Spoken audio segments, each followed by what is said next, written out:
नमस्कार भक्त माने, जय जगन्नाथ, जय श्री कृष्ण। आपण माने केमिति अछंती? आजी आमे जानिबाकु जाउछु किपरि दिन प्रतिदिन नूतन किछि शिखि परिबा। मु क्यूटीपाई 2.08 एही चैनल रे आपनकु स्वागत करुछि। आजिर वीडियो रे आमे जानिबा श्रीकृष्णंकर अमूल्य शिक्षा, भक्ति गीत एवं आध्यात्मिक संदेश जहाँ आपणक जीवन को शांति, प्रेम और आशीर्वाद रे पूर्ण करिदेव। एही वीडियो को देखी शेयर करंतु, लाइक करंतु, आम चैनल को सब्सक्राइब करंतु और बेल आइकन को दबाई दियंतु। श्रीकृष्ण केवल एक देवता नुहे, से ज्ञान और आत्मिक आलोकर जीवंत प्रतीक।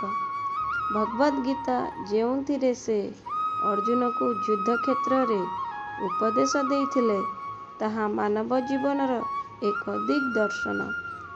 मनीष जेतेबेले जीवनर निष्पत्ति नेबाकू दुविधा अनुभव करे सेतेबेले श्रीकृष्णक गीता उपदेश अंतरात्मार आलोक हुए। श्रीकृष्ण कहिथिले योगस्थ करु कर्माणि संगं त्वक्या धनंजय, अर्थात कर्म कर फल अपेक्षा छाड़। एही उपदेश आमको शिखाए जे जीवनर मूल हेउछि कर्तव्य, निष्ठा और कामनार फल। कृष्ण कहिछन्ति कर्म कर किंतु ताहार फल उपरे आसक्ति रखनी।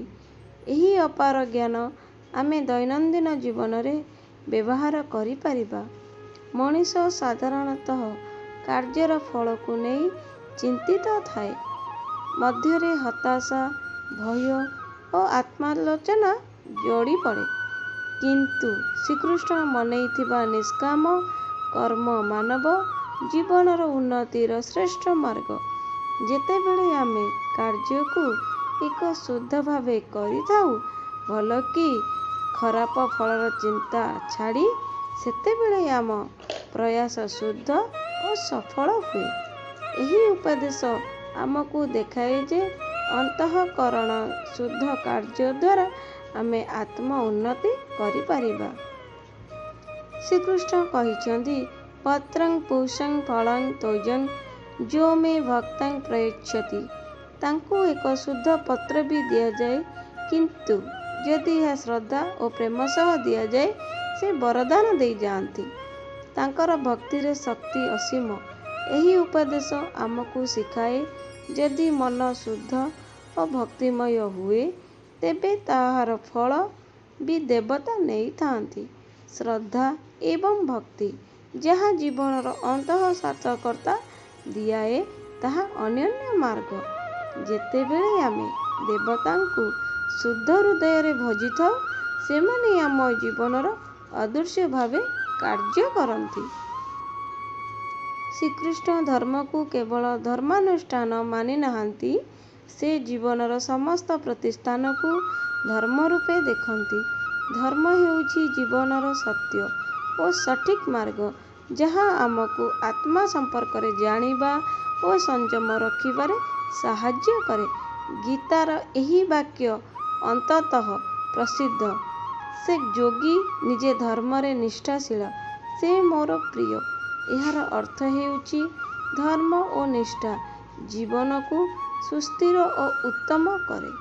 जेतेबेले आमे निज धर्म को सम्मान करी निष्ठा सह कार्य करू तेबे आमर आत्मा शक्तिशाली हुए और आमे समस्त विपदरु बंची पारिबा। बंधुगण, आपणक मन हेले एही भक्ति वीडियो भल लागिछि तेबे लाइक एवं कमेंट करंतु।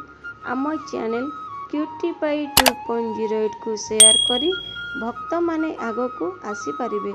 आपणक समर्थन आम पई अत्यंत मूल्यवान। जीवनर पथरे मनोबल एवं आत्मविश्वास सबुठु महत्वपूर्ण। ଶ୍ରୀକୃଷ୍ଣ ଅର୍ଜୁନକୁ କହିଥିଲେ, ମନ ଯେଉଁଠାରେ ଆଶ୍ରୟ ନେଇଥାଏ ସେଇଠାରେ ସଫଳତା ମିଳେ। ଯେତେବେଳେ ଆମେ ଆତ୍ମବିଶ୍ୱାସ ଓ ଶକ୍ତି ସହ କାର୍ଯ୍ୟ କରୁ ତେବେ ଯେ କେତେ ବଡ଼ ସମସ୍ୟା ହେଉ ଆମେ ସେଠାରୁ ସହଜରେ ମୁକ୍ତି ପାଇପାରୁ। ଏହା ମାନେ କରିବାର ଅର୍ଥ ନୁହେଁ ଯେ ଆମେ ଭୟ କରିବା ଛାଡ଼ିଦେବା। ତାହା ଆମେ ଆମର ଭୟର ସମ୍ମାନ ହିଁ ଠିଆ ହୋଇ ପାରିବା। ଶ୍ରୀକୃଷ୍ଣଙ୍କ ଗୀତା ଆମକୁ ଏହି ପାଠ ଦିଏ ଯେ ନିଜ ମନକୁ ଶାନ୍ତି କରି ସମସ୍ତ କଷ୍ଟର ସାମ୍ନା କରିବାରେ ନିଶ୍ଚିନ୍ତ ହେବା ଆବଶ୍ୟକ। ଶ୍ରୀକୃଷ୍ଣ ଗୀତାରେ ବିଶେଷ କରି କହିଛନ୍ତି, ମୋ ପ୍ରିୟତାଙ୍କୁ ମୁଁ ଭକ୍ତିରେ ଦେଖୁଛି। ଯିଏ ମୋତେ ସମସ୍ତ ଜୀବରେ ଦେଖିଥାଏ ଏହାର ଅର୍ଥ ହେଉଛି ସମସ୍ତ ଜୀବ ଏକ ଦେବତାର ଅଂଶ ଏବଂ ସମସ୍ତଙ୍କ ସମ୍ମାନ ଓ ସମାନ ଅଧିକାର ଅଛି। ଏହା ଆମକୁ ଶିଖାଏ କିମ୍ବା କିଛି ମାଧ୍ୟମରେ ବିଭିନ୍ନତା ଥିଲେ ମଧ୍ୟ ଆମେ ସମସ୍ତଙ୍କୁ ସମାନ ଭାବରେ ଦେଖିବା ଦରକାର। ଆମ ଆଶପାଶ ଥିବା ପ୍ରତ୍ୟେକ ଜନ ଏକ ଅନ୍ତର୍ନିହିତ ଦେବତାର ରୂପ, ଯାହା ପ୍ରତି ଭକ୍ତି ଓ ସ୍ନେହ ଦେଖାଇବା ଦରକାର। ଏହି ବିଚାର ଆମର ସମାଜକୁ ଶାନ୍ତି ଓ ସମ୍ମିଳନୀରେ ନେଇଯିବ। ଶ୍ରୀକୃଷ୍ଣ ଗୀତାରେ ଧ୍ୟାନ ଓ ସଂଯମ ଉପରେ ବିଶେଷ ଜୋର ଦିଆଯାଇଛି। ଜୀବନରେ ସଂଯମ ରହିବା ମାନେ ମାତ୍ର ଶାରୀରିକ ନୁହେଁ ବରଂ ମନ ଓ ଚେତନାକୁ ନିୟନ୍ତ୍ରଣ କରିବା। ଯେତେବେଳେ ଆମେ ନିଜ ମନକୁ ସଂଯମ ରଖି ଏକାଗ୍ର ଧ୍ୟାନରେ ବସୁଥାଉ ତେବେ ସମସ୍ତ ଅନିଶ୍ଚିତତା, ଚିନ୍ତା ଓ ଭୟ ହ୍ରାସ ପାଉଥାଉ। ଏହା ଆମକୁ ଆତ୍ମ ସମ୍ପର୍କରେ ଏକ ଗଭୀର ଜ୍ଞାନ ଦିଏ ଓ ଆମର ଜୀବନକୁ ଶାନ୍ତିମୟ ଓ ସୁଖମୟ କରିଥାଏ। ଗୀତାର କହିବାର ଅର୍ଥ ମନକୁ ନିୟନ୍ତ୍ରଣ କରି ପ୍ରଭୁ ଭଜ, ତୁମର ଜୀବନ ସୁଖଦ ହେବ। ଏହା ମାନବ ଜୀବନର ଏକ ବିଶେଷ ଶକ୍ତି ଯାହା ନିଜକୁ ଅନେକ ଭୟ, ଅନିଶ୍ଚିତତା ଓ ବିପଦରୁ ବଞ୍ଚାଇ ପାରିବ। ଶ୍ରୀକୃଷ୍ଣ ଆମକୁ ଶିଖାନ୍ତି ଯେ ଆତ୍ମା ନା କେବଳ ଅମର ବରଂ ସଦା ଅବିଚଳ ଓ ଅନନ୍ତ। ମୃତ୍ୟୁ କେବଳ ଶରୀରର ଶେଷ କିନ୍ତୁ ଆତ୍ମା ସର୍ବଦା ଅଜୀବ ଓ ଶକ୍ତିଶାଳୀ। ଏହି ଧାରଣା ଆମକୁ ଭୟ ଓ ଅନିଶ୍ଚିତତାରୁ ମୁକ୍ତି ଦେଇଥାଏ। ଯେତେବେଳେ ଆମେ ଏହି ସତ୍ୟକୁ ବୁଝିଥାଉ ତେବେ ଆମ ଜୀବନର ସମସ୍ତ ଦୁଃଖ ଓ ଅନ୍ୟାୟକୁ ଅନେକ ହ୍ରାସ ପାଏ। ଶ୍ରୀକୃଷ୍ଣ କହିଛନ୍ତି, ଆତ୍ମା କେବେ ମରେ ନାହିଁ, ସେ ସଦା ଅଛି। ଏହି ବିଚାର ଆମକୁ ଦେଇଥାଏ ଏକ ଦୃଢ଼ ଆଶା ଓ ଆତ୍ମବିଶ୍ୱାସ ଯାହା ଜୀବନର କଷ୍ଟରେ ସାହାଯ୍ୟକାରୀ। ଧନ୍ୟବାଦ ଆପଣଙ୍କୁ।